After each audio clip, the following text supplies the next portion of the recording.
দেশ ও জনগণের প্রয়োজনে এবং দেশ গঠনে সেনাবাহিনী সার্বক্ষণিক পাশে থাকবে বলে জানিয়েছেন নবনিযুক্ত সেনাপ্রধান ওয়াকারুজ্জামান। বিকেলে সেনা সদর দফতরে নিজ কার্যালয়ে গণমাধ্যম কর্মীদের সঙ্গে মতবিনিময়ে এ কথা বলেন তিনি।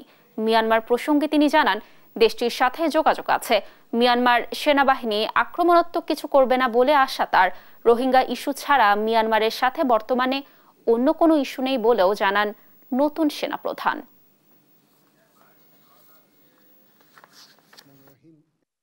আমাদের সেনাবাহিনী সব সময় এই প্রস্তুত আছে। নেভি আছে, নেভি তার পেট্রোলিং বাড়িয়েছে, সেখানে তারা ফ্রিগেট পাঠিয়ে সবসময় পেট্রোলিং করছে।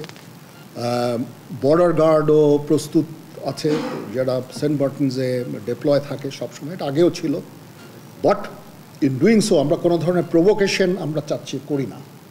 মায়ানমারের সাথে আমাদের রোহিঙ্গা ইস্যু ছাড়া there is no other issue. আমরা চাই যে তারা এই রোহিঙ্গাদের ফেরত নিয়ে যাক।